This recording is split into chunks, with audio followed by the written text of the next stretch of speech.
Boa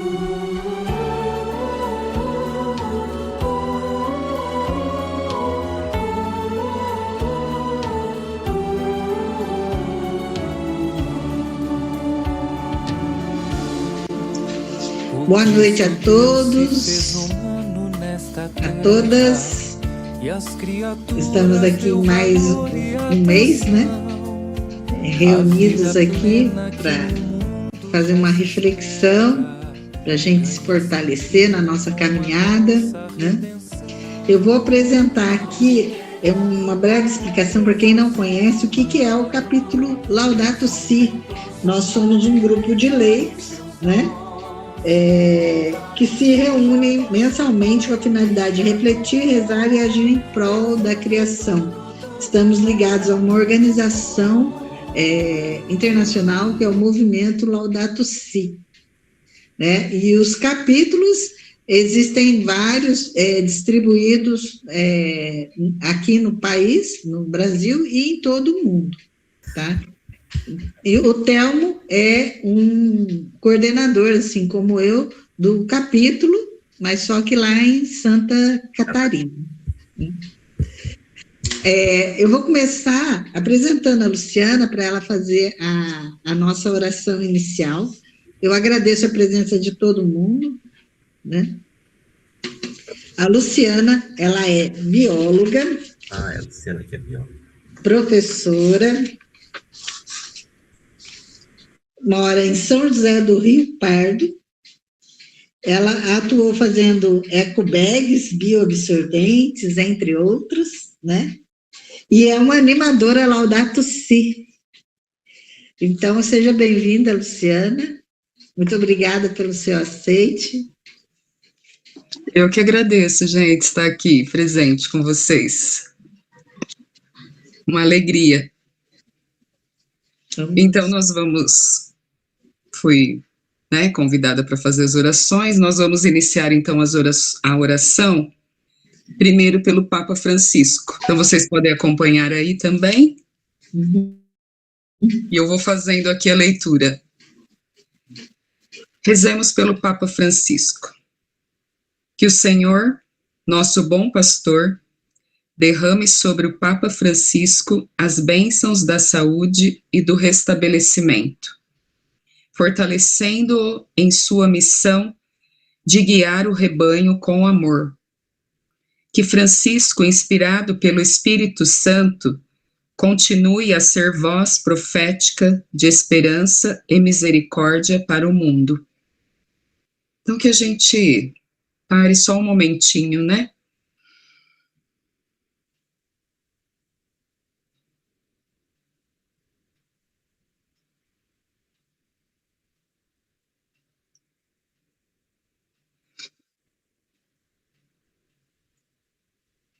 Muito bom.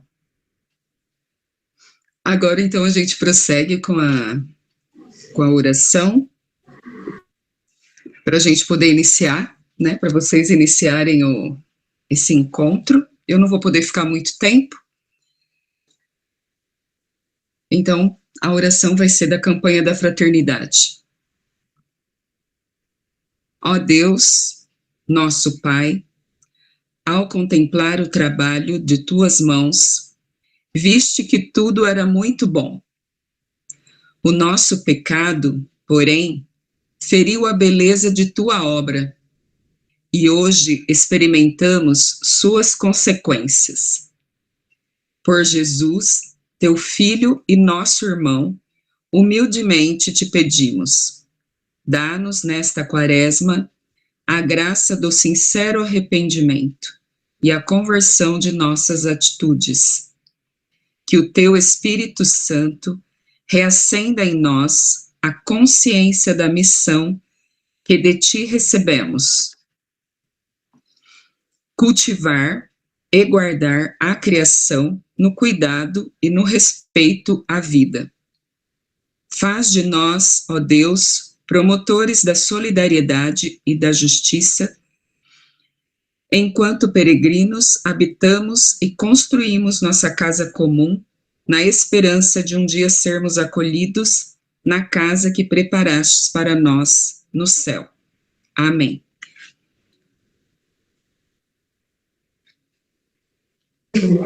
Muito obrigada, Luciano. De nada, eu que agradeço. Então, eu vou apresentar o nosso palestrante de hoje, que é o Telmo, né? Eu já dei um início falando que ele é também o coordenador do capítulo Laudato Si, de Santa Catarina, e ele é professor aposentado, né? Doutor em Sociologia da Religião, mestre e doutor em Antropologia Social, Cultural, da Universidade de Salamanca, Espanha. Ele é especialista em Educação Ambiental, especialista em Psicologia da Educação, pedagogo pela Universidade de Santa Catarina, e é assessor para a campanha da Fraternidade, da CNBB, da campanha Fraternidade 2025, né? Revisor do texto base da CF e membro da Comissão Nacional da CNBB, para a COP30, equipe de metodologia. Muito obrigada, Telmo. A palavra é sua. Eu que agradeço. Muito obrigado pelo convite, pela acolhida. Me sinto em casa falando para o pessoal da Laudato Si, esse movimento que é inspirador e que nasce dessa linda carta de amor do Papa Francisco. Eu vou socializar aqui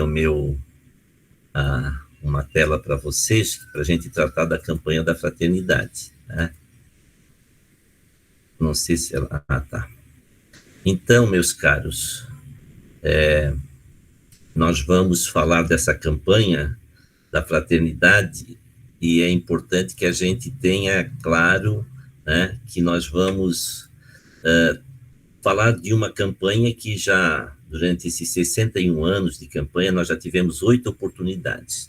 Na verdade, nós tivemos 8 oportunidades de tratar sempre olhando para um foco da campanha, ou a questão dos índios, dos povos originários, a questão da água, a questão da terra, a questão dos biomas, né? Da questão da própria vida, na primeira campanha em 79, Preserve o que é de todos. Então, sempre tivemos essa visão de uma ecologia, mas muito compartilhada, né? A partir da Laudato Si, em 2015, o Papa Francisco, que respondia a um chamado não só da igreja, também não só da história que ele resolveu encampar, que era a história de Francisco de Assis, né? Ele mergulha no mundo da ecologia, mas sobre uma nova ótica, né? A partir de uma casa comum. Então, na verdade, a partir da Laudato Si, a ecologia para nós deixou de ser uma ecologia fragmentada, né? Ela não trata mais só das questões da biodiversidade, não trata mais só da fauna e da flora, mas ela trata da criação, e todos aqueles que pertencem à criação, né? E a motivação, meus queridos, para essa campanha, eu selecionei 5 motivações que levaram a CNBB a lançar essa campanha. Primeiro, os 10 anos da Laudato Si. Queremos ou não, a Laudato Si marca a história social da igreja de forma bastante profunda. Se nós olharmos com carinho, de quem quer ver, mais na frente eu vou mostrar alguns slides, desde 1891, com Leão XIII, desde a Rerum Novarum, né, que era uma encíclica que criou um impacto muito grande na sociedade do século XIX, né, tendo em vista que ela veio trabalhar a questão da relação homem-trabalho. Mas, no fundo, ela tratava também da questão da qualidade de vida. Desde aquela primeira encíclica, né, social, até agora, nós já passamos por diversas fases da ecologia, né, que depois eu vou detalhar. Mas a Laudato Si, ela não é uma encíclica que partiu só da vontade do Papa Francisco. A Laudato Si parte do princípio que a sociedade naquele momento precisava de uma voz que tivesse autoridade política e uma autoridade moral. E as academias, os cientistas buscavam alguém que pudesse falar em nome daqueles que não têm vez e nem voz. Aí o Papa Francisco assume essa missão. Ele sabia que quando adotou o nome de Francisco de Assis, ele nunca poderia deixar de lado a bandeira da ecologia, nem a bandeira de uma relação interreligiosa com outras religiões que não fosse cristã. E ele assume isso desde o primeiro do seu pontificado. A outra motivação são os 800 anos do Cântico das Criaturas de São Francisco de Assis, que nós completamos esse ano. Esse ano nós completamos 800 anos, foi em 1225, quando Francisco começou a compor esse cântico, que também é uma declaração de amor, né? É um louvor às criaturas, é um louvor a Deus.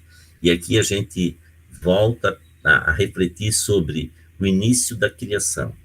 Todas as criaturas foram criadas a partir de um gesto de amor, a partir de uma relação de amor trinitário. Não foi só o homem e mulher criado a partir de um gesto de amor, né? Toda a criação. E se nós olharmos com bastante atenção o relato da criação, nós vamos perceber que o homem e a mulher foram criados por último. Foi no 6º dia. Isso quer dizer o quê? Que Deus preparou todo o paraíso, toda a criação para receber o homem, para que o homem tivesse a responsabilidade de entender que ele precisava daquelas criaturas que foram criadas antes. E todas elas refletem o amor de Deus, e todas elas têm uma função a ser cumprida. Elas não se bastam a si mesmas, mas elas têm uma função. É refletir, é levar os homens a viver bem naquele paraíso. E o homem foi dado o primeiro mandato, a primeira atribuição, a primeira missão que foi dada por Deus ao homem era de cuidar desse paraíso, coisa que o homem não fez. Mas a partir de Francisco, nós começamos a encarar todos esses seres como membros de uma mesma família, pertencentes à mesma casa. Por isso que esse cântico ele é tão profundo e tão precioso. A outra questão que levou essa campanha da fraternidade é o agravamento da crise climática e as últimas catástrofes, não só no Brasil, mas pelo mundo afora, né? A COP30, que será no Brasil, foi outra motivação, que daí nós temos que refletir muito sobre essa COP30, o que é uma COP e o que essas COPs que já aconteceram fizeram de positivo e qual é a chance dessa COP30 realmente ser uma COP transformadora. E por último, e não menos importante, das motivações foi o Jubileu da Esperança. Porque, na verdade, quando se fala desses eventos extremos, dessas questões todas, dessa crise climática, a gente entra numa roda viva quase de desânimo, né, de depressão, porque a situação é bastante complicada. Mas daí vem o Jubileu da Esperança renovar a esperança, porque quando tu crê em Deus, quando tu estás próximo de Deus, tu não podes perder a esperança. E o Jubileu da Esperança vem nos recordar isso, que nós temos que nos manter unidos a Deus, numa relação profunda com Deus, que Ele vai estar sempre do nosso lado. Agora que Deus vai estar no nosso lado, isso não quer dizer que nós não tenhamos que fazer a nossa parte, e o Jubileu também mostra isso, né? Um jubileu, se olharmos o jubileu que ocorreu na antiguidade, no período do Antigo Testamento, o que era o ano jubilar?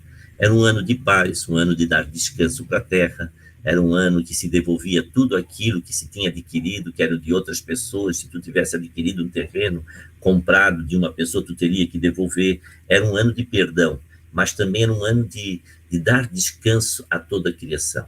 E também essa questão do ano jubilar ser da esperança, a palavra esperança aqui é importante que a gente tenha bem claro, não é uma esperança de esperar, mas daí aqui eu recordo Paulo Freire, que fala do esperançar.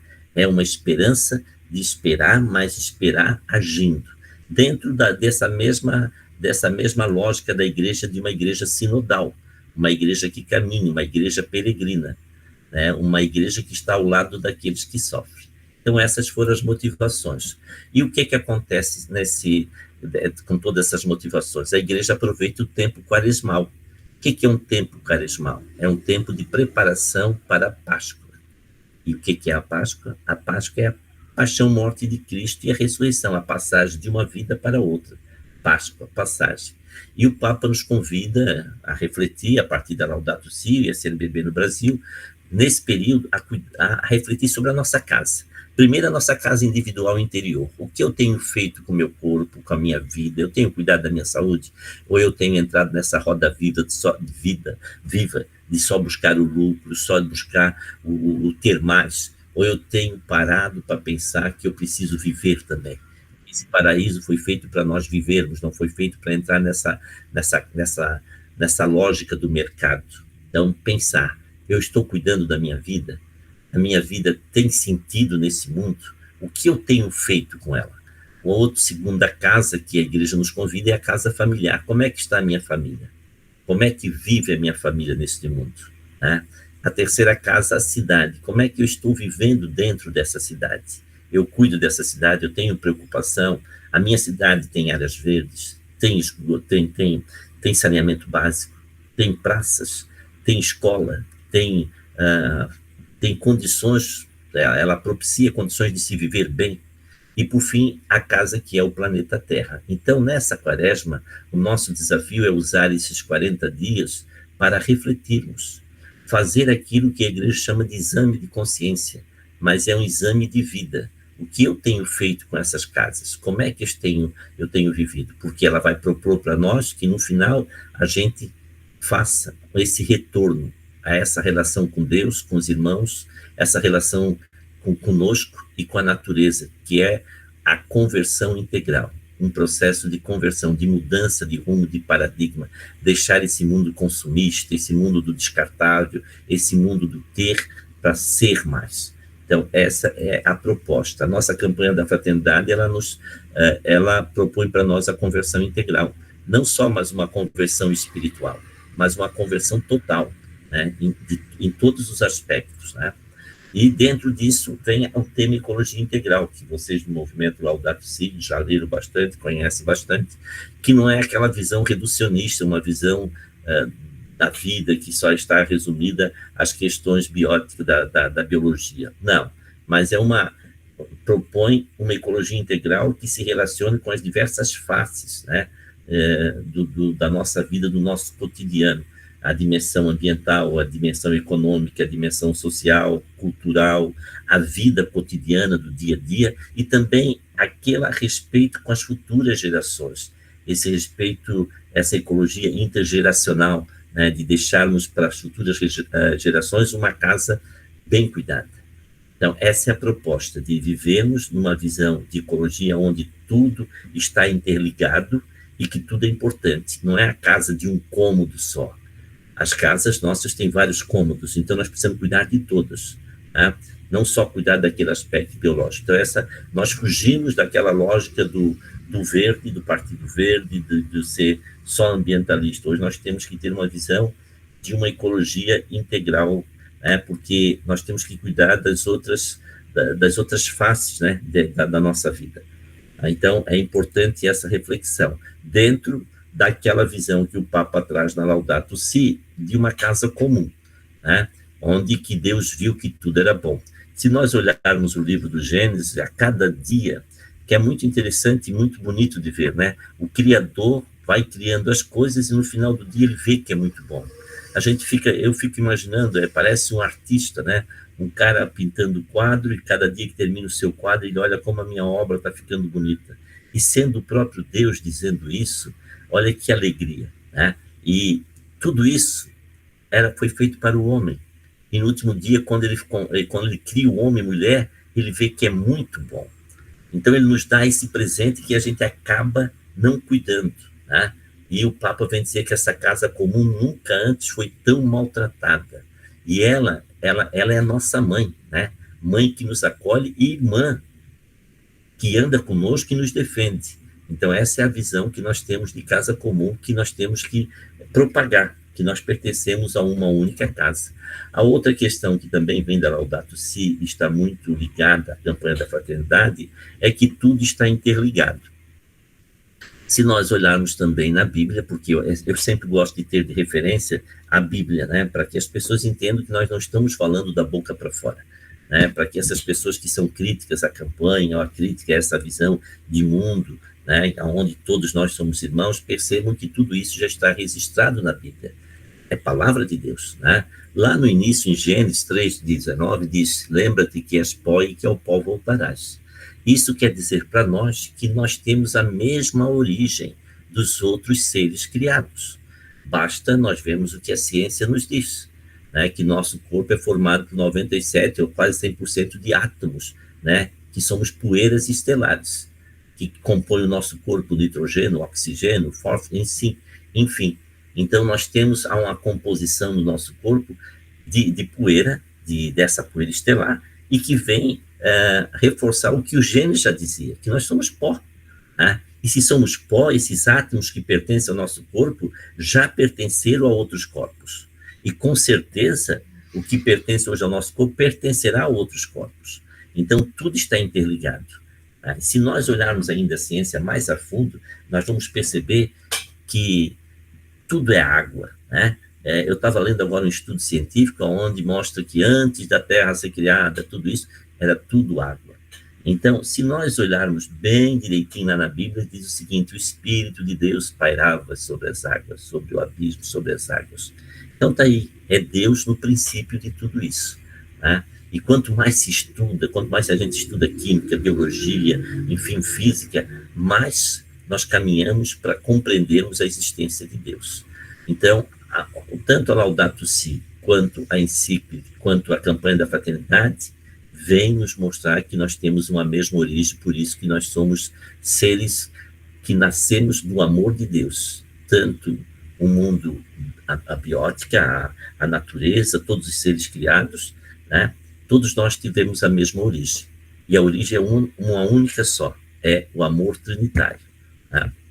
E o que a gente precisa, né? A campanha vem falar de uma relação, de uma simbiose planetária, mas uma simbiose de um mutualismo, de uma ajuda, né? Nós, a natureza, se completarmos. Não uma simbiose parasitária, que está acontecendo hoje. Nós retiramos tudo da Terra. Nós retiramos tudo do planeta. Hoje, para se manter só o consumo americano, nós precisaríamos de um planeta e meio. E nós não temos isso. E a gente está tirando da Terra aquilo que ela não pode mais nos dar. A Terra não tem mais o que nos dar, porque tudo que nós estamos tirando vai causar algum problema, porque a natureza sente falta. Hoje, se nós olharmos para os rios da Amazônia, vamos perceber que alguma coisa está estranha, muito estranha. O ano passado, pela primeira vez na história, nós tivemos um seca em todos os rios, uma imensidão daquela de água, alguma coisa não está correta. Se nós olharmos para o Pantanal está secando. O Pantanal está num processo muito triste de se ver. E assim a gente passa a olhar para o planeta, olhar para as calotas polares, para o Ártico, para o Antártico. Nós vamos ver o quê? Há um degelo preocupante. Então, nós temos que ter uma relação simbiótica. No primeiro capítulo, do que é dentro do método Ver, Julgar e Agir, nós vamos ver e ouvir, né? Deus viu que tudo era muito bom, nós vamos ver a raiz da crise, a crise socioambiental, a importância de uma ecologia integral, a conversão ecológica, soluções para a crise socioambiental, né? Qual é a doença desse planeta, dentro dessa crise climática? A doença é a humanidade.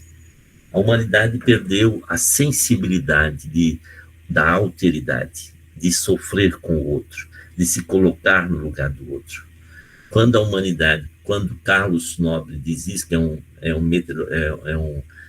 um estudioso, né? E ele diz o seguinte: a doença da Terra, a humanidade, ele na sua fala, ele disse, antigamente a gente olhava para as pessoas e quando alguém estava fazendo bem, a gente dizia, poxa, como essa pessoa é humana, né? Hoje, nós não percebemos, é muito difícil tu perceber, as pessoas estão muito individualistas, as pessoas não conseguem sofrer, não conseguem sentir a dor do outro, e nem só do outro, da própria natureza. Eu sempre gosto de exemplo, o acidente e o evento extremo do Rio Grande do Sul. Por que nós, do Brasil, e principalmente do Sul, sofremos tanto com o Rio Grande do Sul? Porque para nós eles não eram só números, né? Cada número daquele, cada cifra que se dava, tinha um rosto. A gente conhecia alguém, a gente ou era parente, ou era irmão, tio, parente, vizinho, a gente conhecia alguém. Então a gente acabou se compadecendo, né? Aquela compaixão porque nós conhecíamos. Mas naquele mesmo momento acontecia na China uma inundação tão assustadora quanto aquela e nós nem nos sensibilizamos. Por quê? Porque eles viraram só números. Então, enquanto nós, dentro desse sistema capitalista, esse sistema que vai individualizando as pessoas, esse sistema que vai transformando as pessoas em coisa, coisificando as pessoas, a gente vai perdendo essa sensibilidade. E a gente passa a não olhar para os outros seres numa relação de fraternidade, de amor, né? Mas somente numa relação de exploração. Daí eu trago 2 cientistas, filósofos, né? O Byung-Chul Han, que é um filósofo sul-coreano, mas que mora na Alemanha, e ele diz que é preciso domar o capitalismo, é preciso humanizá-lo, porque esse capitalismo está fazendo de nós, se olharmos mais embaixo, que ele diz, nessa sociedade do desempenho, o sujeito explora a si mesmo, a gente acaba se explorando, né? E ele é o explorador e, ao mesmo tempo, o explorado, o algoz e a vítima, o senhor e o escravo. Então, essa é a nova realidade que nós estamos vivendo. E esse outro cientista aqui, esse senhor do século passado, Walter Benjamin, que é da escola de Frankfurt, é um filósofo, ele diz assim, não seria o capital um novo Deus? Porque a gente corre tanto o dia todo para ganhar dinheiro, para ter mais trabalho, trabalho em 2, 3 lugares, porque a gente precisa viver melhor, né? E a gente acaba entrando nessa lógica do ter. Daí ele pergunta, não seria, então, o capital um novo Deus e o capitalismo uma nova religião? Claro, uma religião sem dogma e sem teologia. A gente tem que pensar nessa quaresma. O que nós estamos fazendo? Nós estamos deixando-nos ser cooptados por esse sistema. Daí vocês podem dizer para mim, mas é tão difícil sair desse sistema? Claro, é muito difícil, porque toda vez que a gente tenta sair, surge um outro tipo de capitalismo. E eu fiz uma comparação com um monstro que é da mitologia grega, a Hidra, que foi criada para derrotar o Hércules na mitologia grega, e o Hércules não conseguia derrotá-la porque toda vez que ele cortava uma cabeça das serpentes, nasciam outras 2. Até que ele descobriu que tinha que primeiro detonar uma toda, enterrar, acabar, para depois cortar e cortando as outras, porque quando ele cortava e ia cuidar de outra cabeça, nasciam outras, e assim é o capitalismo. Eu trouxe aqui no lado quantos modelos de capitalismo que foram surgindo nos últimos tempos. Antes era só o capitalismo financeiro. Hoje nós temos o capitalismo fóssil, que é o capitalismo dos combustíveis fósseis, do petróleo, do carvão, do gás. O capitalismo militar, com essas guerras insanas que nós estamos vivendo aí, só para dar condições e reativar a indústria bélica. O capitalismo digital, o extrativista, do agro, do hidro, do minério, o capitalismo financeiro, o capitalismo verde, o capitalismo criminal, aí os milicianos, narcotraficantes, criando até próprios bancos, né? Estão organizando o crime de forma assim, muito, como é que eu vou dizer, técnica desenvolvida. Na verdade, quando um grupo desse narcotraficante cria um sistema onde tem o seu próprio banco, as coisas ficam assustadoras, né? Temos o capitalismo farmacêutico, que acaba levando muitas pessoas a sofrimentos, né, por causa dos preços dos remédios, esses médicos que passam a receitar remédios porque ganham percentual das indústrias, né, farmacêuticas, enfim. E temos o capitalismo religioso, que a gente não pode deixar de falar. Pequenas igrejas, grandes negócios, né? Por quê? Porque está surgindo em todo lugar igrejinhas, e dentro da própria igreja católica nossa, nós temos essas igrejas. Basta olhar que alguns padres trabalham dentro da teoria, da lógica de uma teologia da prosperidade, né? Outros da teologia do domínio, outros de uma teologia só do culto, da devoção dentro da igreja, uma devoção que é desencarnada, que não está envolvida, né? Que não nos envolve com o sofrimento do outro.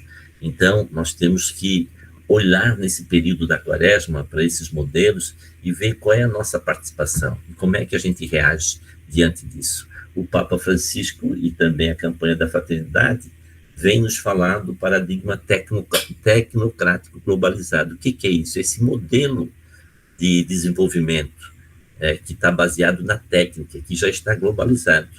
E o Papa vem romper com essa ideia de desenvolvimento, que tudo existe em função do lucro.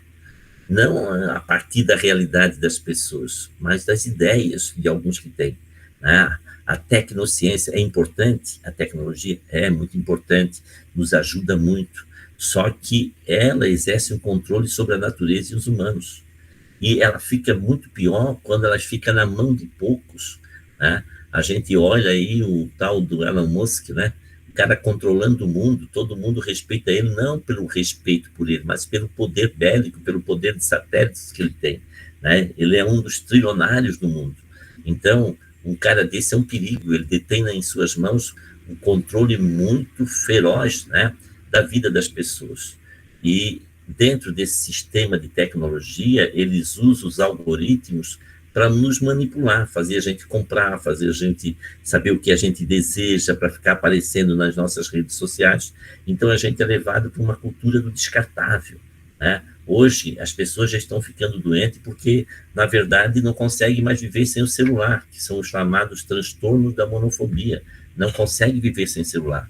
O jovem vive dentro dos seus quartos no individualismo, numa relação fria com a máquina, jogando ou pesquisando, enfim, eles passam o dia todo numa relação com a máquina que está levando eles a ficarem doentes, depressivos, eles não têm uma relação afetiva. E isso a gente acaba descobrindo uma nova doença, os tecnófilos, que são aqueles que sofrem disso.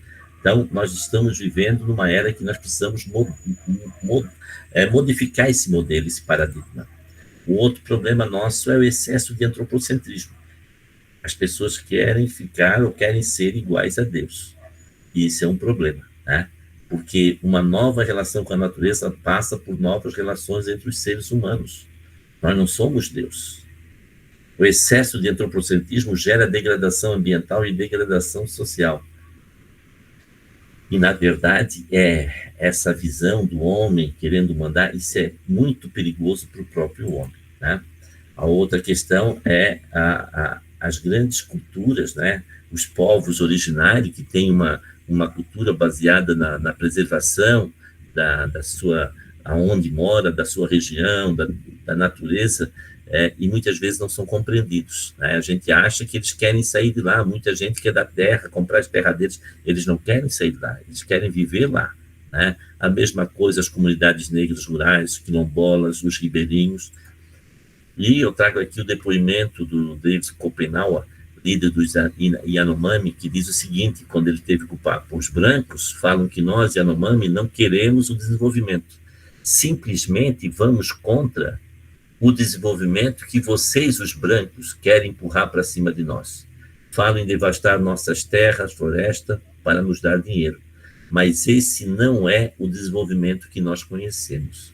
Para nós, para a comunidade indígena, para nós, desenvolvimento é ter terra com saúde, permitindo que os nossos filhos vivam saudáveis em um lugar cheio de vida. Isso é desenvolvimento para eles. E a gente tem uma noção distorcida do que eles desejam, tá? E daí entramos na crise socioambiental. Essa crise socioambiental, primeiro, ela é real.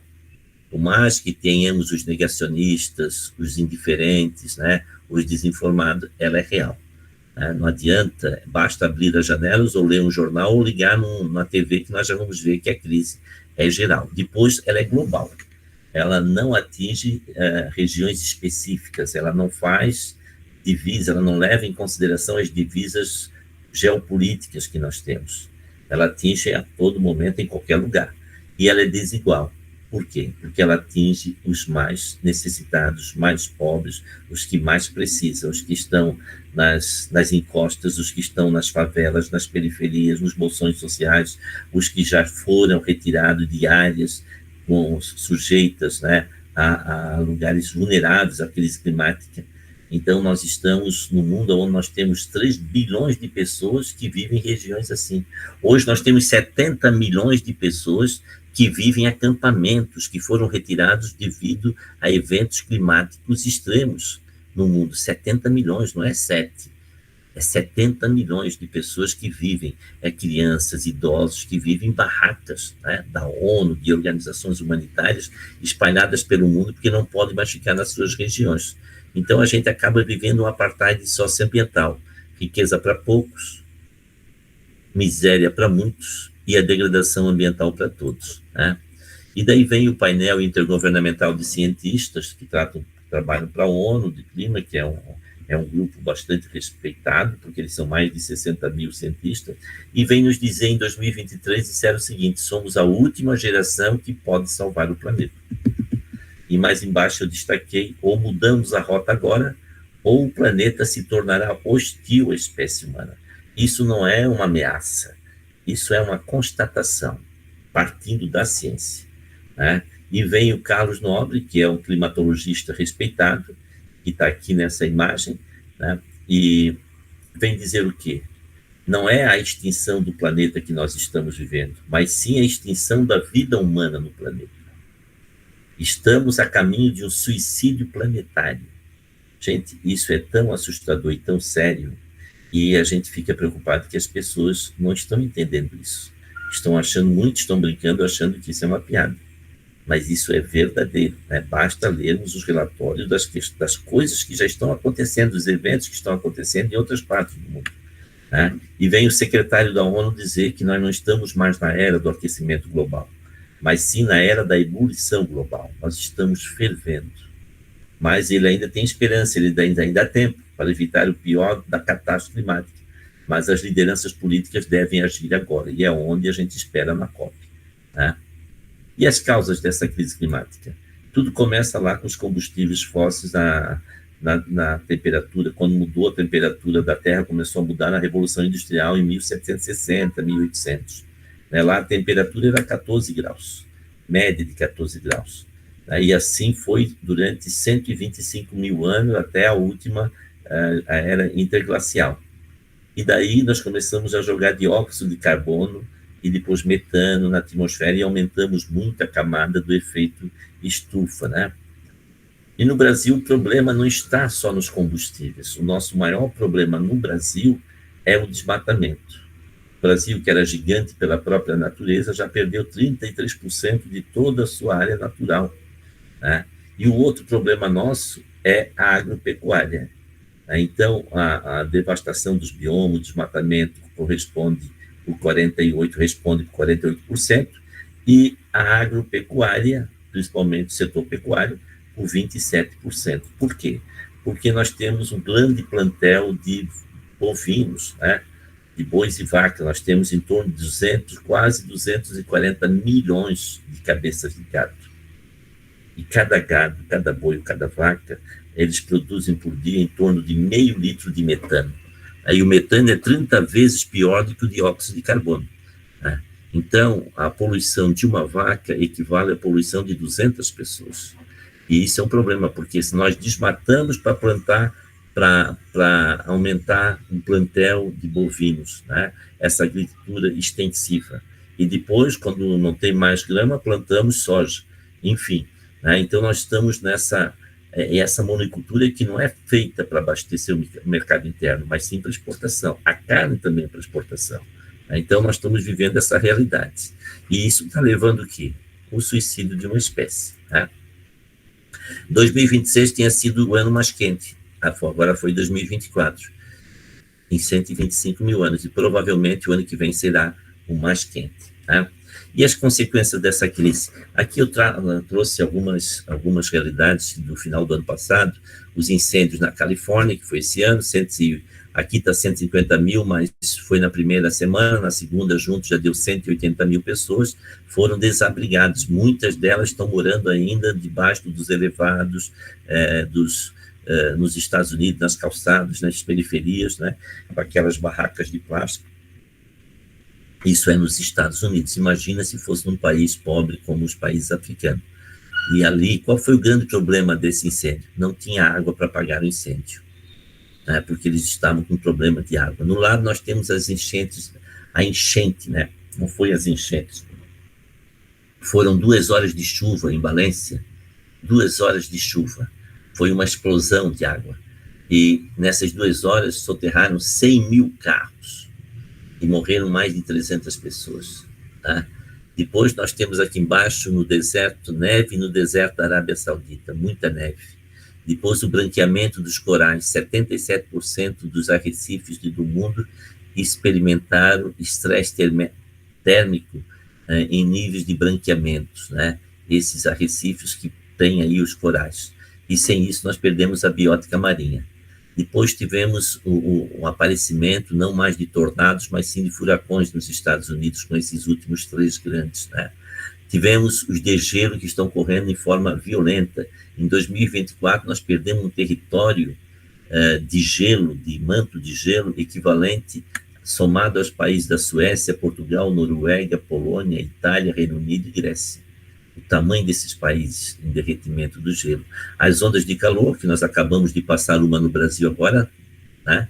E tivemos as fumaças tóxicas e chuvas pretas por causa dos incêndios no ano passado no Brasil, em setembro.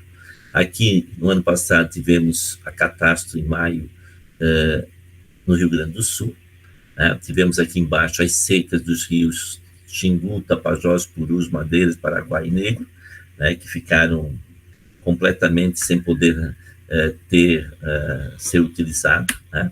Nós temos aqui os incêndios em setembro, foram 160 mil focos de incêndio em uma semana, né, no Brasil.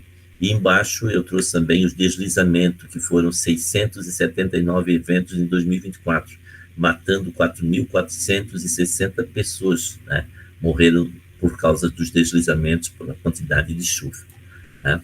Então, no segundo capítulo, ainda tem um tempinho, eu vou continuar, nós temos o iluminário discernir. E aqui nós vamos ver o que a campanha nos oferece. A campanha nos oferece algumas inspirações e nos incentiva a buscar nessas luzes que eles apresentam uma iluminação para entendermos do ponto de vista da Bíblia, da Palavra de Deus, da ciência, do ponto de vista da filosofia, da teologia, tudo isso que está acontecendo. A primeira opção que a igreja nos apresenta é a Palavra de Deus, né? A primeira narrativa sobre a criação de Deus mostra que Deus viu que tudo que havia feito era muito bom. Infelizmente, o homem não entendeu assim. Mas se nós olharmos a Bíblia, o Pentateuco, os 5 primeiros livros da Bíblia, nós vamos perceber uma narrativa que fala muito na proteção de toda a criação. Quando a gente lê pensando nisso ou observando isso, vocês vão perceber que a Bíblia, lá no seu Antigo Testamento, tinha legislação de cuidado com a terra muito mais severas do que hoje. Então é importante que a gente leia. O segundo que a campanha nos oferece para refletirmos sobre essa situação planetária do cuidado da criação são os teólogos dos primeiros séculos, que eles chamam de padres, né? Os padres da igreja não são esses sacerdotes nossos de hoje, são teólogos da primeira era cristã. E aqui a gente selecionou 5, né? Santo Ambrósio, São Clemente de Roma, São Clemente de Alexandria, Santo Agostinho e São Basílio Magno. Esses homens, eles, claro, não usavam a palavra ecologia integral, porque não tinha no dicionário, né? Essas são palavras contemporâneas agora. Mas eles falavam na relação cósmica, no cuidado da relação nossa com Deus, com a terra, com a criação, e eles têm textos profundos sobre isso. Então, essa fala de hoje não é de um Papa Francisco comunista, ela já vem desde os padres, desde esses santos padres da primeira era cristã, já tinha na Bíblia, tinha os padres, Santo Agostinho, né, que fala dessa relação, dessa harmonia, dessa relação cósmica da natureza com o homem, né, e com Deus. Então, nós temos aqui a própria doutrina social da igreja. A doutrina social da igreja nos remete a uma visão ambiental de diversos focos, né? Se nós começarmos com Leão XIII, que é um senhor aqui idoso, esse homem fez uma revolução na igreja com a Rerum Novarum, que é das coisas novas, sobre o cuidado, o respeito pelo trabalho. As mulheres eram exploradas, o homem não tinha descanso, não tinha final de semana, não tinha horário noturno, enquanto pudesse trabalhar, trabalhava. As crianças a mesma coisa. E ele foi e colocou o dedo na ferida num período que estava em ebulição, estava surgindo o comunismo, né, o manifesto comunista do Marx, e todo mundo chamava ele de comunista, mas ele não deu bola, ele continuou. Depois tivemos Pio XI, João XXIII, que o Papa que deu início ao Concílio Vaticano II, que lançou uma encíclica chamada Paz em Terra, né, Paz na Terra, e tratava das questões ambientais. Depois tivemos o grande, inteligente Papa Paulo VI, que foi secretário de João XXIII e terminou o Concílio Vaticano, e que fala também de uma ecologia ambiental. Depois temos os 2 papas mais conservadores, porém muito ligados às questões ambientais, João Paulo II e Bento XVI. João Paulo II foi o primeiro a falar em conversão ambiental, e o Papa Bento XVI veio falar de ecologia integral. Então, esses papas que não tinham muito respeito, principalmente da ala mais conservadora, eles falavam muito da questão ambiental, né?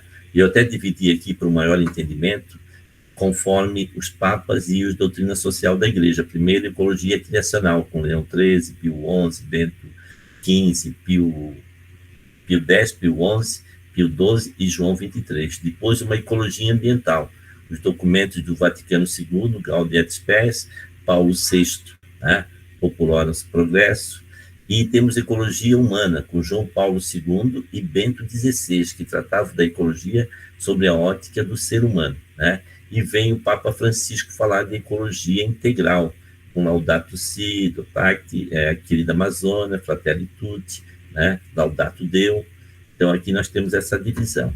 E eu selecionei aqui as três documentos do Papa Francisco, a encíclica Laudato Si, né?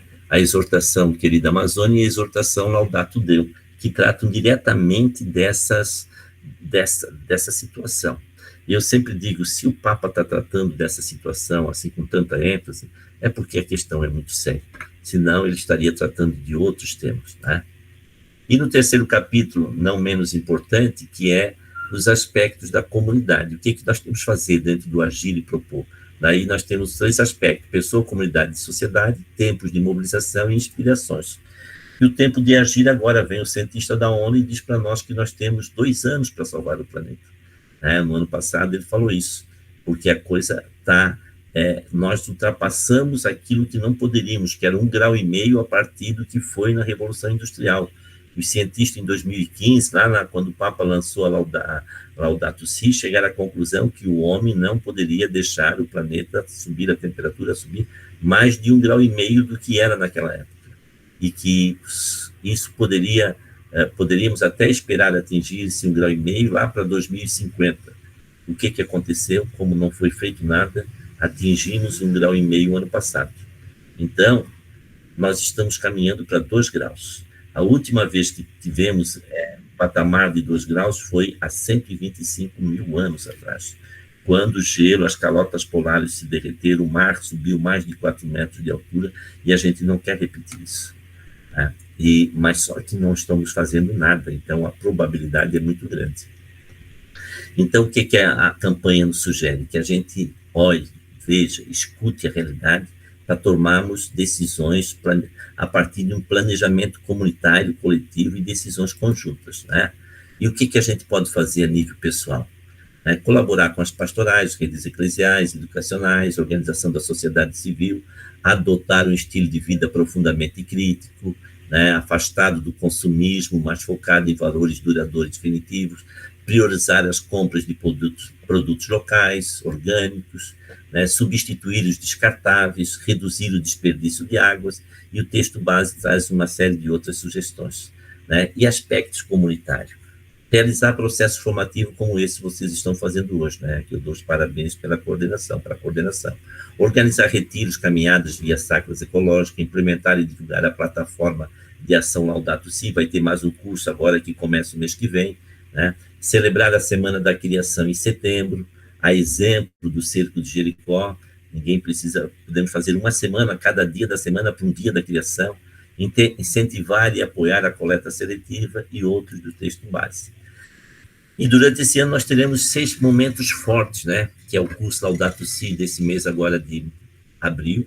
Depois temos Junho Verde, onde a igreja vai propor fazer uma série de ações. A Semana Laudato Si, que vai ser em maio, quando se comemora os 10 anos da Laudato Si.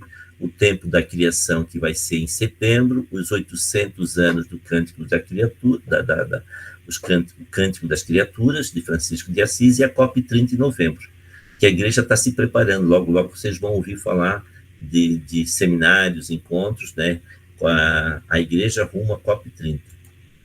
E o Papa, no final dessa nossa conversa, nos convida para quê? Para uma conversão ecológica. Supõe uma mudança de modelos, de paradigma do nosso modo de ser, pensar e agir, pessoal e comunitário, superando as posturas fragmentadas que geram conflitos e divisões, e buscando um modo de vida mais integrador entre Deus, os seres humanos e toda a criação, onde a cultura do amor e da paz tem a primazia. Então, nós temos que mudar o nosso paradigma, o nosso jeito de ser, né? Daí ele diz, convido a cada um a acompanhar esse percurso de reconciliação com o mundo, que nos obriga a enriquecê-lo com o próprio contributo, pois nosso empenho tem a ver com a dignidade pessoal e os grandes valores. E essa foto mostra o Papa e o grande imã, né, o mar dos muçulmanos, num gesto de carinho, um beijando a testa do outro e outra mão, e eles se uniram para assinar uma declaração entre os islâmicos e os cristãos sobre as mudanças climáticas, num gesto comum de cuidado da casa comum. Né? E para terminar, eu pergunto para vocês, a igreja está em sintonia com as discussões científicas mais avançadas e complexas sobre a problemática ambiental? Então, por que seus ensinamentos ainda carecem de acolhimento e prática? A temática ecológica não é nova na doutrina social e nas exortações da igreja, mas por que chegamos à atual crise ambiental? Como ainda não nos conscientizamos o que precisa melhorar no anúncio cristão? Defender a nossa casa comum é defender a vida. Muito obrigado. Muito bem, professor. Muito obrigada. Muito bom. Espero que eu tenha atingido, porque resumi um pouco, mas é o que eu acho que é suficiente para a gente refletir um pouquinho hoje à noite, né? Uhum. Trouxe a essência, professor. Que bom. Trouxe a essência, muito bom. Parabéns. E se me permite, desculpa interromper. Se me permite, eu vou colar, viu? Eu vou pegar depois, eu vou usar isso aí também, quando eu fizer umas palestras, eu vou copiar. Depois, os direitos autorais, depois você... Não tem problema. Não tem problema, eu posso passar para o senhor.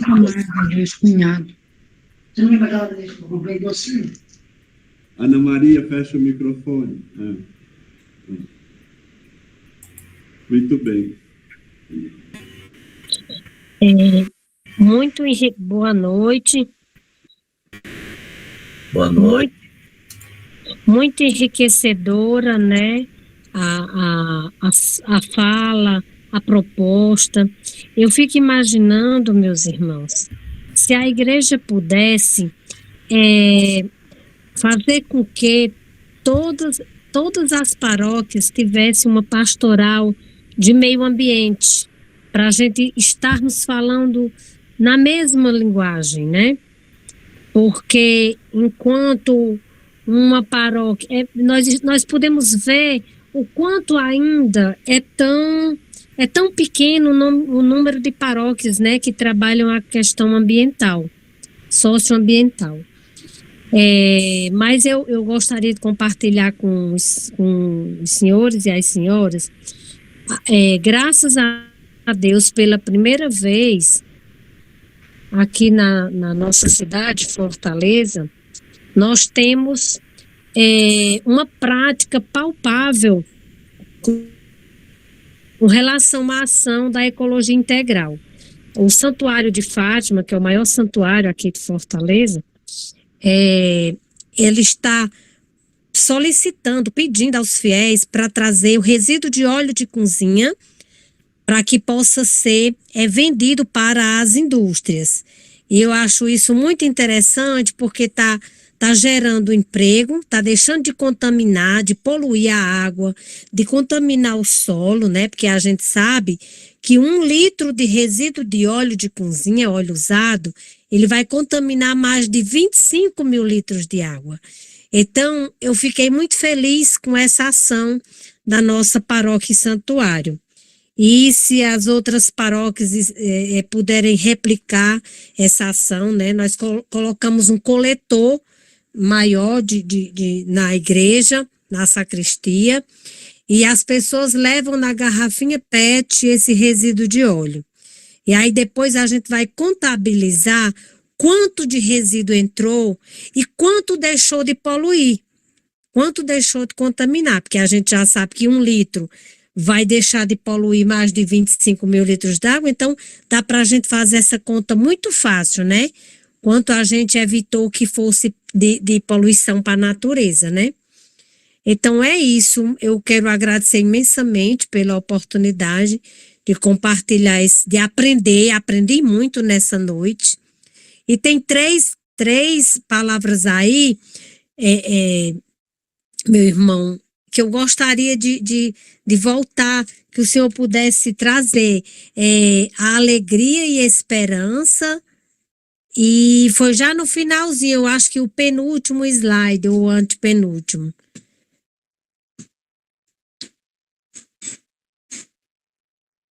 É possível? Eu não sei se eu consigo, porque eu acabei tirando da apresentação aqui, mas depois eu passo para vocês. Era o slide sobre o final, né? Aí o antepenúltimo, que o senhor traz 3 palavras que eu acho super importantes para a gente poder fazer a caminhada da ecologia integral. Eu vi bem uma, a alegria na esperança. Quais são as outras duas? Achei tão interessante que isso a gente pode usar para motivar, né, as pessoas. Depois eu vou socializar com a senhora todo esse material, vou deixar para a nossa coordenadora, para a Lúcia, e ela repassa para vocês esse material, tá? Que daí vocês podem procurar bastante. Mas uma das palavras que eu gostaria de ressaltar, que a senhora falou, é a questão da esperança. Nós não podemos perder a esperança. Quando a Valéria me diz que está indo participar de um encontro em São Paulo e tal, ela me dá esperança, né? Quando eu vejo a Lúcia fazendo esse encontro, me dá esperança. E nós não podemos, quando a senhora fala da sua paróquia, que está trabalhando com os óleos descartáveis, azeite, essas coisas todas, isso dá esperança. Mostra que a micro-revolução que cada um de nós está fazendo pode se tornar numa grande revolução.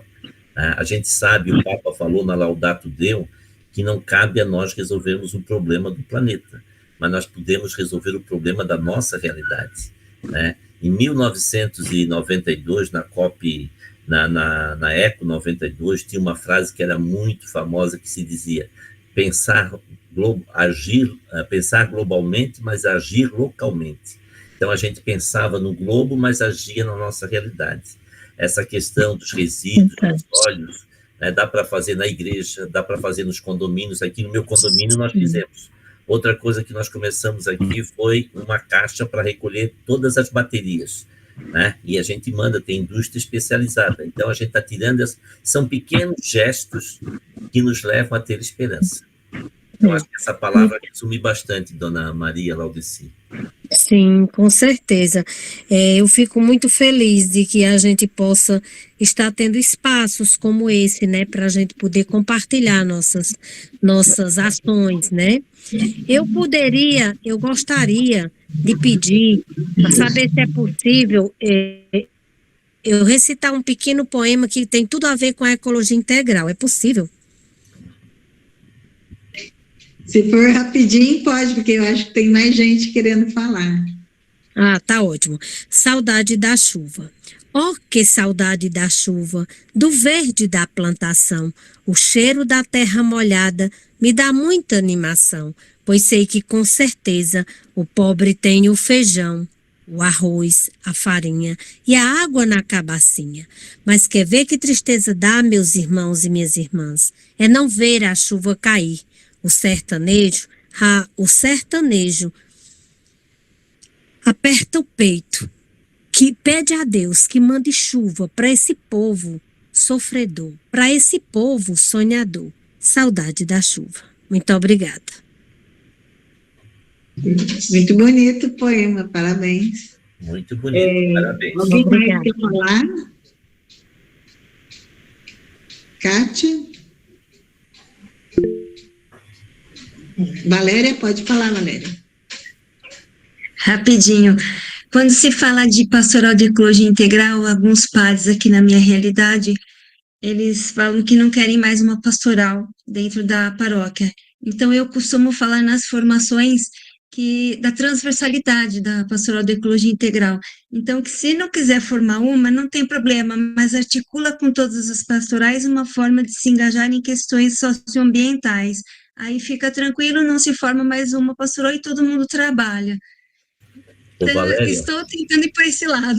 Ô, Valéria, eu só para reforçar aqui também, os bispos não querem. Então, eu sugeri para os bispos do regional da gente criar um conselho permanente de representante de todas as pastorais para cuidarmos da criação, sem criar pastoral. Então, eu tenho ali membro da PASCOM, da liturgia, da catequese, do pessoal de rua, dos indígenas, todos num conselho, e daí virou transversal. Então, ele não precisou mais criar pastoral. Né? Então, e esses trabalham em todas as paróquias. Não foi fácil, mas, como eu sempre digo, ninguém disse que ia ser fácil. Né? Por isso que a gente tem que lutar. Obrigada, professora. Deixa eu ver aqui.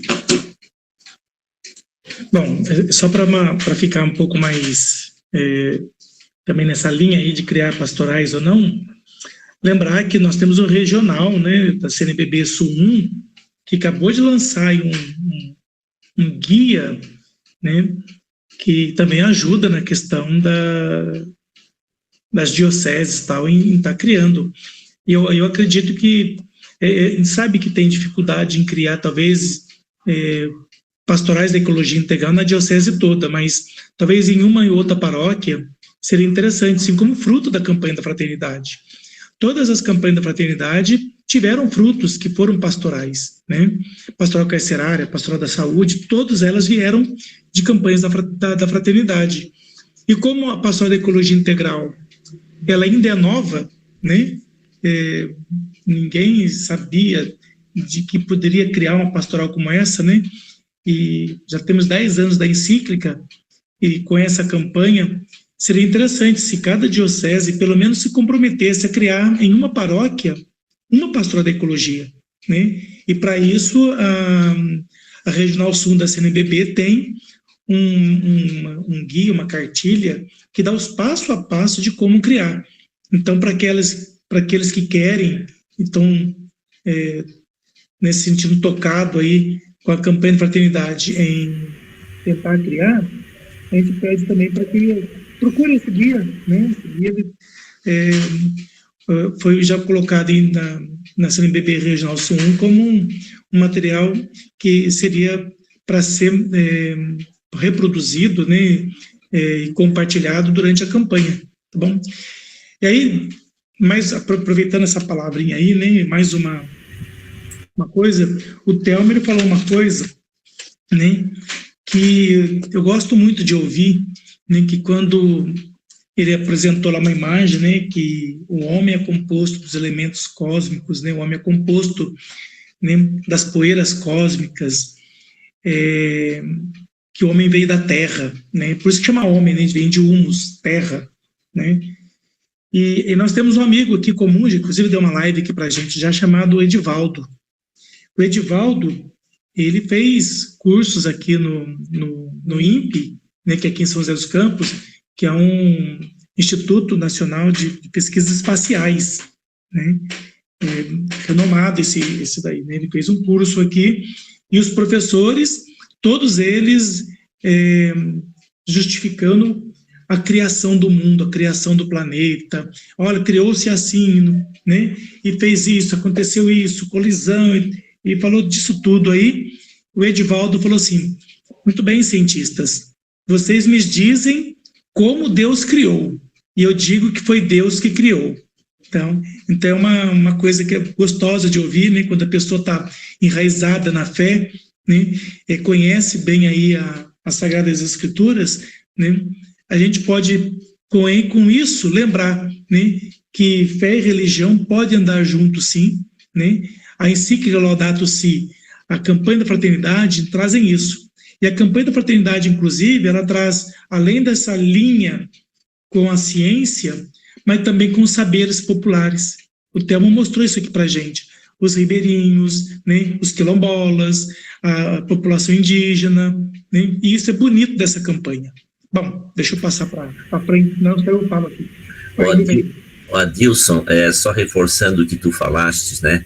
Eu acho muito interessante. Primeiro, vamos falar da ecologia lá dos movimentos. Eu, até o ano passado, era do Conselho Nacional das Pastorais da Ecologia Integral. Nós temos muitas já organizadas, muitas, mas precisamos organizar mais. A outra coisa que tu falaste, que é importante, é esse caminhar da ciência e da religião. Eu digo que o Papa Francisco, ele fez algo que é tão, mas tão bonito, ele se aproximou dos cientistas, os cientistas se aproximaram dele, existiram 2 gestos, um de um lado e um de outro, não foi só um se aproximando, e caminharam e vem caminhando juntos, sem agressões e numa conexão muito profunda. Quando eu vejo o IPCC, 60, 70 mil cientistas buscando no Papa alguém que possa representá-los, porque eles entendem que a ciência, ela não está aí para disputar com a religião, nem a religião com a ciência. Pode caminhar junto. Isso assim, é fantástico, né? Porque, na verdade, quando tu lê a Bíblia e tu começa a fugir da caixinha, né? Porque a gente tem que ler a Bíblia, claro, olhando com intenção, mas fazendo as ligações com o mundo fora, né? Abrir a nossa mente para fazer uma relação mundo, ciência, tal, filosofia.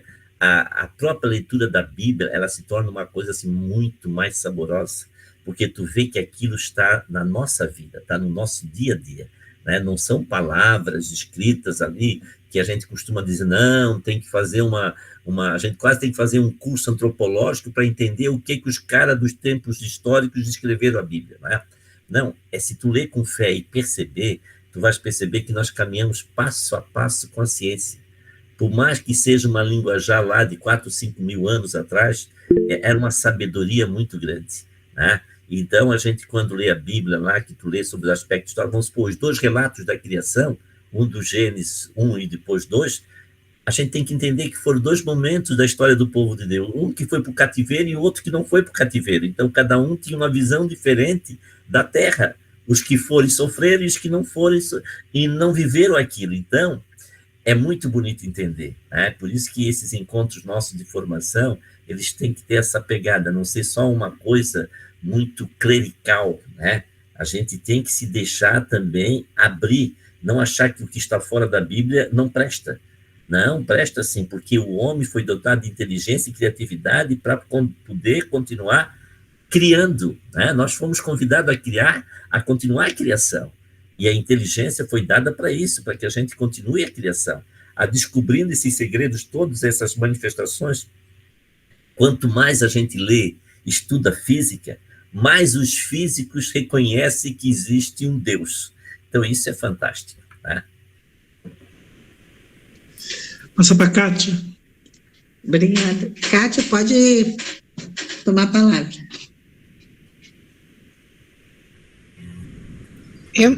Eu não sei se estão me ouvindo. Estamos. Gente, é muito bom, né, estar assim, como é que se diz? Se enchendo de energia, né, esses encontros, essas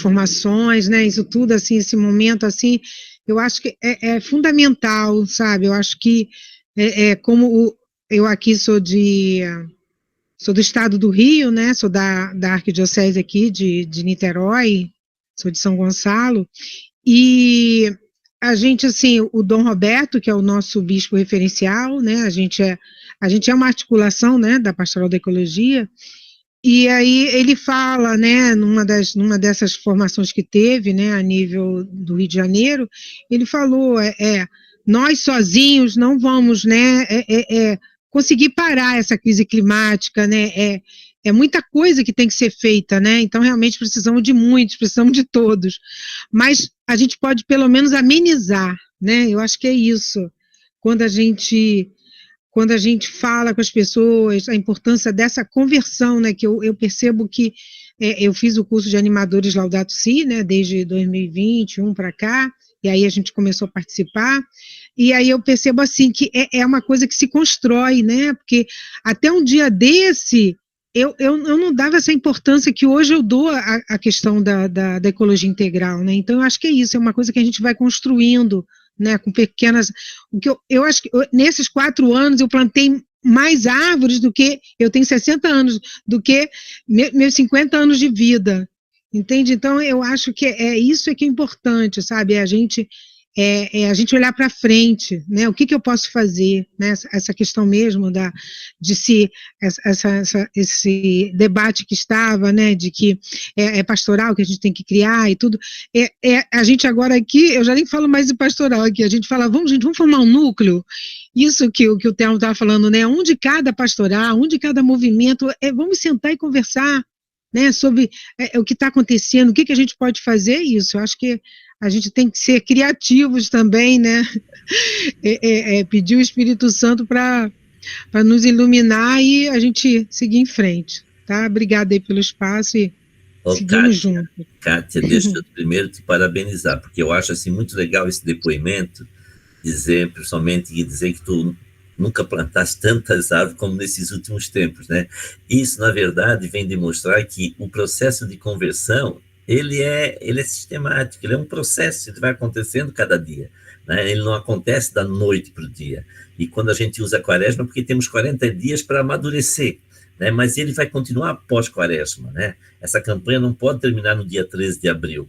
No dia 13 de abril tem lá a oferta pecuniária para ajudar, né? Então, só que nós vamos oferecer nesse 13 de abril, Kátia, a nossa conversão, que é um processo, e tu está aí nesse processo bonito, lindo, né? Plantando árvores, se envolvendo, isso é muito bonito e muito gostoso de ouvir. Parabéns, querida. Obrigada, por isso que assim, eu não desisto, eu recebo cada não às vezes, né? O padre falou para a gente organizar um monte de coisa, aí estamos aqui organizando o texto para ler nas missas, aí quando a gente chega lá, mal dá espaço para a gente ler uma leitura, não canto nem a música da campanha. Aí quando eu vejo, sabe, ouço pessoas fazendo outras coisas, pessoas correndo atrás, pessoas querendo, aí eu falo assim, vai melhorar, e a gente continua, né, a força de vocês anima, né, eu acho que a gente precisa disso, de estar em contato com os outros para seguir em frente, é por aí. É isso mesmo, Kátia. O problema está em todos os locais. Alguém mais quer fazer alguma colocação? Falar? Ô, Telmo, eu queria perguntar para você como que faz para divulgar mais, porque é uma dificuldade, né? Mesmo a CNBB ter espaço na mídia para falar sobre isso. Eu acho que tem muita gente que nem sabe. Lúcia, na verdade, essa é a nossa maior angústia, né? A gente se vira nos 30. Como tu falaste ali para mim, a PASCOM, a gente tem que provocar, tem que cobrar. Eles vão chamar a gente de chato, não dá bola. Em 1992 eu já era conhecido como eco-chato, e de lá para cá eu fiquei especialista em ser eco-chato, mas eu não entrego ouro para o bandido, né? Então, assim, na verdade, a gente tem que insistir com o padre, tem que insistir. Se o padre não quer, a gente vai e faz. Eu sempre digo nas minhas palestras para os leigos, o papel de vocês não é no altar. Vocês, pelo batismo, foram se transformados em profetas, reis e sacerdotes. Tão iguais, vocês são igual ao padre, só que ele foi ordenado e vocês não. Só que vocês têm um papel, vocês não é na igreja, é na sociedade.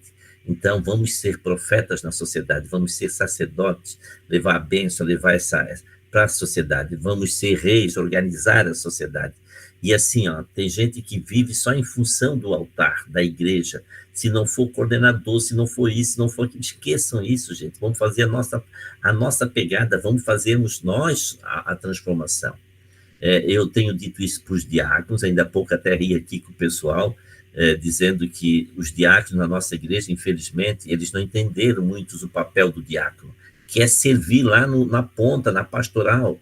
O papel do diácono não é virar Círio Pascal, não. Ficar todo pendurado no altar, toda a vida ali no altar. Não. Para isso nós já temos coroinhas, acólitos, nós temos todos para servir o padre. O nosso papel é na sociedade.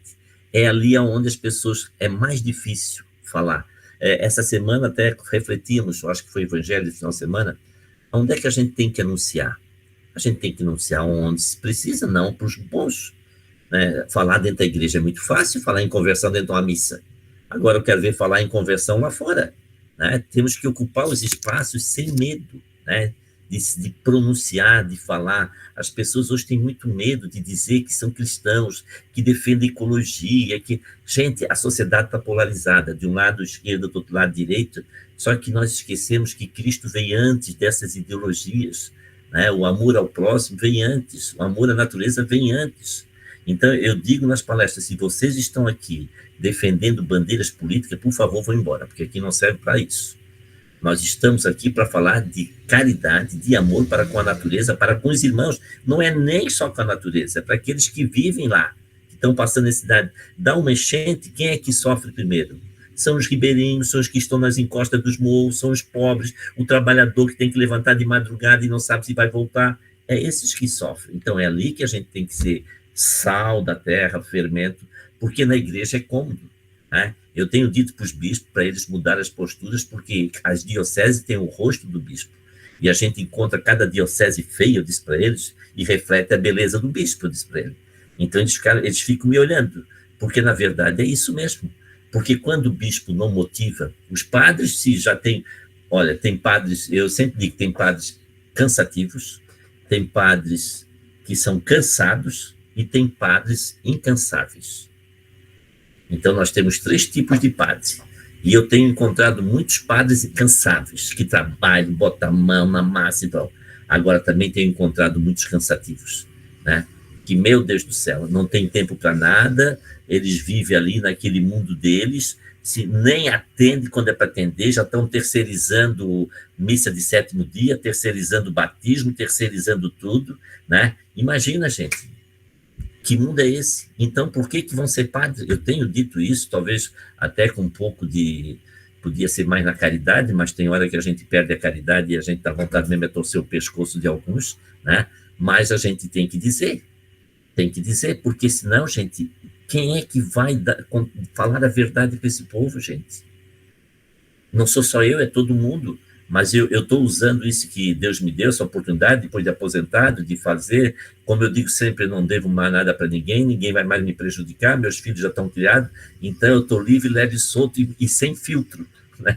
Porque, na verdade, a gente acaba dizendo certas coisas que aos ouvidos de muitos pode até machucar, mas não dá, gente. Não dá para viver numa igreja onde os padres estão preocupados com a roupa. Daí não dá, gente. Porque daí tu vê que é um desfile de moda, que é uma coisa, é a igreja pobre caindo aos pedaços, né? Não é nem só a igreja material, é os fiéis que estão caindo aos pedaços, porque não tem amparo, não tem gente que acolhe, estão dormindo, cercam a igreja para não ter morador de rua que mora no lado, e ele sai com seus carrões, suas coisas. Que igreja é essa, gente? Nós temos que ser uma igreja acolhedora, nós não podemos ser uma igreja de hierarquia, de príncipes. Não, gente, então isso nós temos que motivar, porque isso é cuidar de ecologia integral, é cuidar da vida humana, é cuidar das pessoas, é cuidar da nossa cidade.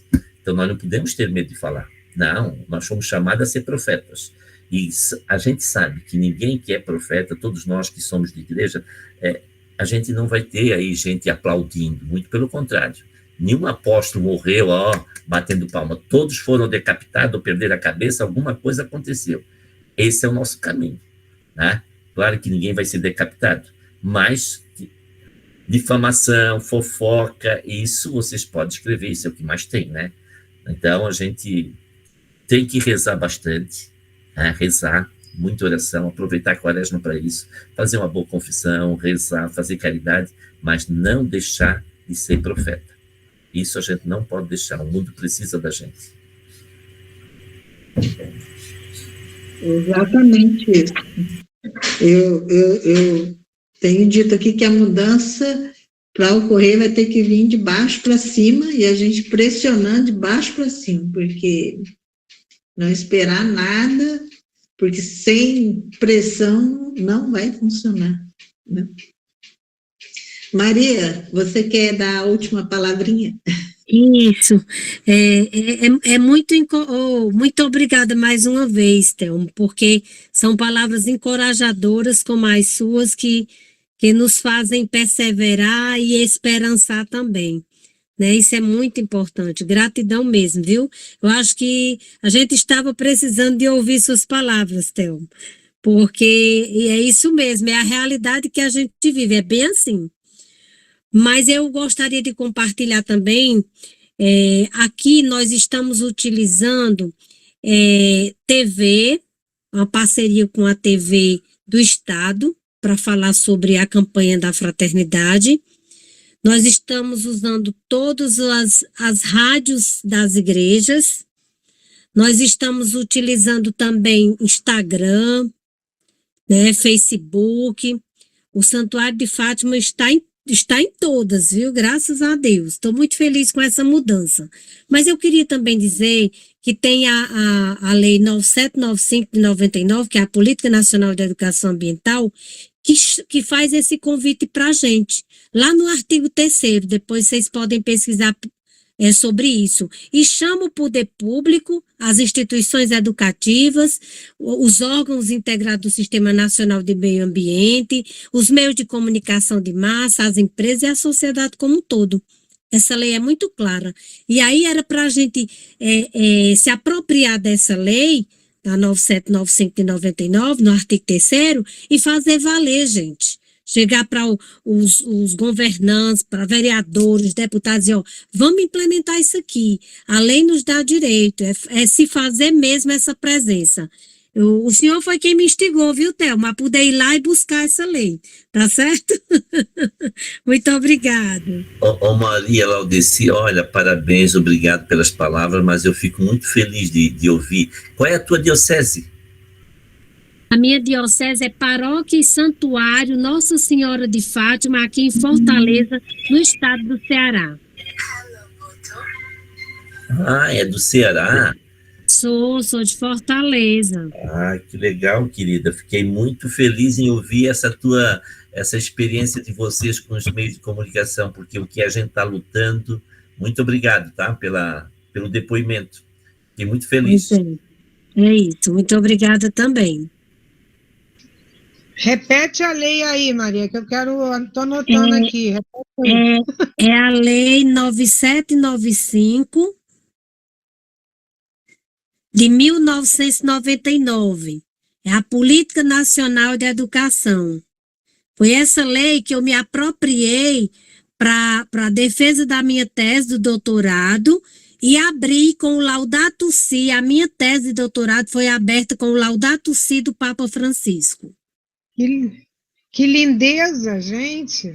Foi, quando alguém da academia disse, mas é algo da igreja. Aí o meu orientador olhou e disse, o pensamento é dela e a tese é dela. Ela abre com aquilo que ela vê necessário falar. Se ela está falando da política dos resíduos sólidos, é bem pertinente o Laudato Si, ela defendeu na tese. Aí eu achei muito bacana, meu orientador foi muito sábio, né? Teve a luz de Deus. Pois é, a 9795 de 99, o artigo 3º. Viu? Terceiro. Estou mudando para Fortaleza. Estamos aqui esperando, pode vir, viu? Muito bom. Eu sou apaixonada pelo Nordeste.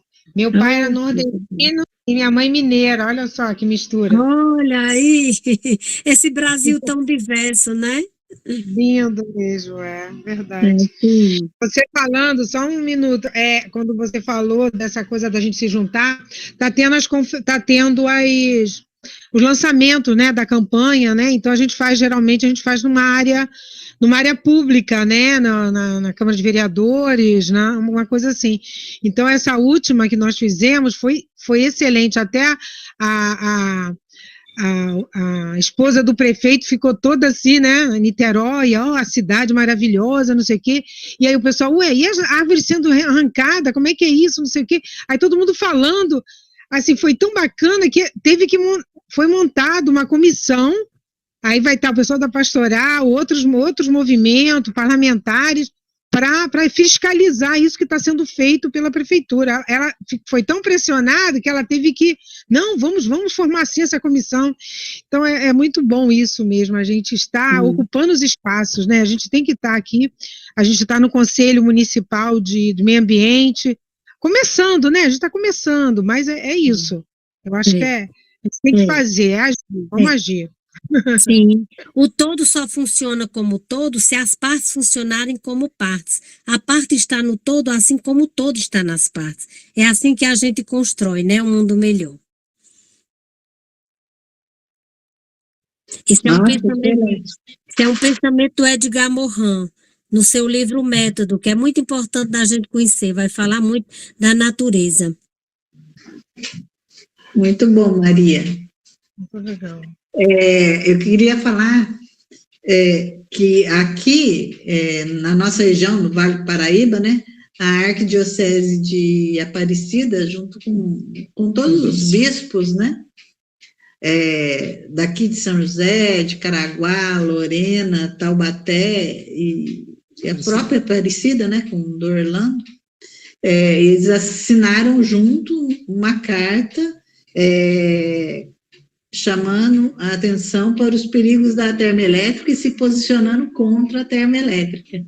Então, na campanha aqui da fraternidade, quando a gente se reuniu lá em Itaici, a gente decidiu que ia falar sobre isso nas formações, né? Sobre essa carta e alertando a população para estar acompanhando o caso, né? É muito importante, porque a termoelétrica, ela degrada muito. Como ela degrada? Há um desmatamento muito grande para poder se instalar ou se ampliar uma termoelétrica dessa. E a gente está desmatando, a gente está fazendo desequilíbrio de todos os ecossistemas, né? Atmosférico, terrestre, aquático. Também há uma migração muito grande de aves e outros animais. Ou seja, há um desequilíbrio como um todo, né?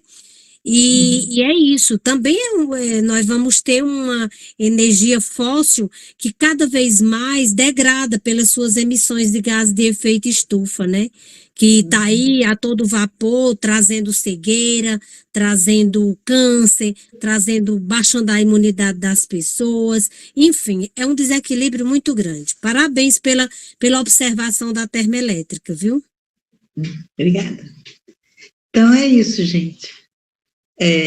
São 9 horas, né? O nosso horário está no limite. Eu quero agradecer a presença de todo mundo, né? Todos vocês aqui contribuindo com a gente, especialmente para o Telmo, que está vindo de uma jornada bem cansativa de formação e veio aqui falar conosco, né? E a Luciana, eu acho que ela já saiu, que ela ia ter um compromisso, acho, com a escola, depois ela falou que ia sair, mas deixo aqui meus agradecimentos de novo para ela, por ter feito a oração, participando. E eu gostaria de pedir se tem para alguma irmã dar a bênção final para a gente, se é possível. Irmã Vanessa? Só um minuto. A gente aguarda, irmã, pode ficar sossegada. Enquanto isso, convido já para o próximo encontro. O próximo encontro é o mês que vem, dia 21 de abril, gente, é no feriado, não tem motivo para não comparecer, hein? Vai ser um estudo bíblico com a teóloga, mestra Maristela Pesa.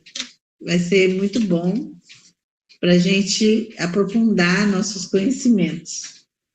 Isso aí. Então, estão todos convidados desde já, vocês vão gostar muito dela.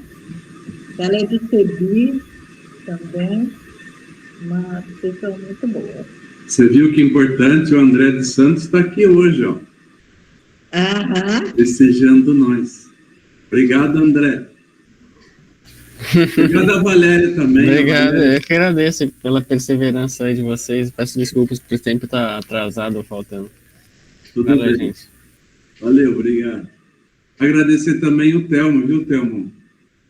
Deus abençoe você aí pela sua missão aí. Orar por ele também, viu, Lúcio? Obrigado. Quero muita oração, precisamos de oração. E aqui hoje foi muito inspirador. Escutar aí a Kátia, a Maria, a própria Valéria, o Adilson, né? É muito bom. Francisco aí sempre observando muito atento. Reza, Francisco, reza bastante. Quiser vir para Araçatuba, você vai vir tomar água do rio Tietê aqui. Não é um convite muito bom. Água do rio Tietê. Eu dispenso esse convite aí. Muito obrigado, mas eu dispenso. Caçapava, o Dom Orlando já está lutando para não ter termoelétrica, eu vou ficar por Caçapava mesmo. Não, é que aqui já faz uns 10 anos que a água do rio Tietê é encanada 12 quilômetros. Nós tomamos a água do rio Tietê. Mas teve esse ano um problema sério aí, eutrofização da água aí, que caiu muitos sedimentos, veneno no rio. Mas a gente tomava água de boa, assim, a água é muito boa, por sinal, o tratamento dela é muito bom. E o tratamento não exige muito cloro, inclusive. Mas era boa, agora não é mais, infelizmente. Privatizou, né? Exato. Francisco, eu vou te convidar para ir comigo brigar com o pessoal lá da Casan, que poluiu um monte.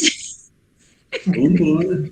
Vamos no lá. Trechinho complicado, na Avenida dos Rendeiros. Pois é.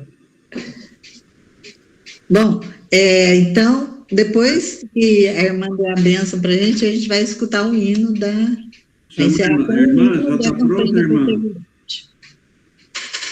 Já estou pronta. Aê, irmã. Que bom. Então, tá bem. Agradecemos a todos, né, pela participação e pedimos que Deus possa abençoá-los nessa luta, cada um de nós, né, nesse projeto tão maravilhoso e magnífico da sua criação. O Senhor esteja conosco, Ele está no meio de nós. Que a bênção de Deus recaia sobre cada um de nós, Ele que é Pai, Filho e Espírito Santo.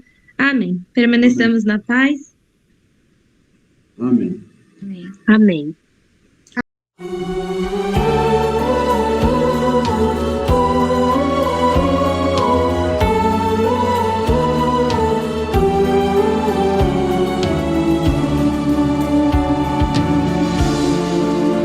O Cristo Deus se fez humano nesta terra e às criaturas deu valor e atenção.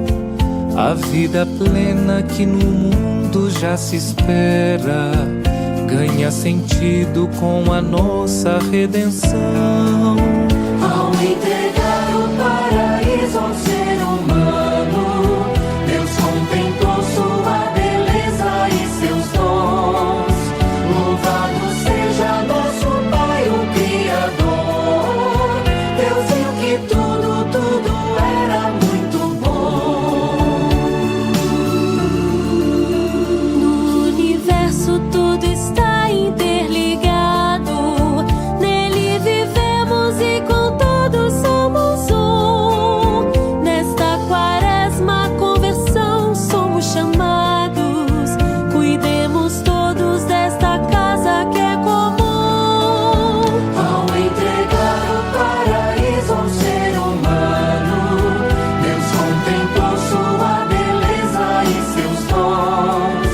Louvado seja nosso Pai, o Criador. Deus viu que tudo era muito bom. Há muito tempo o louvor das criaturas já se ouvia em um canto universal. O seu autor, nova expressão, ele inaugura fraternidade, ecologia integral. Ao entregar o paraíso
que peregrinamos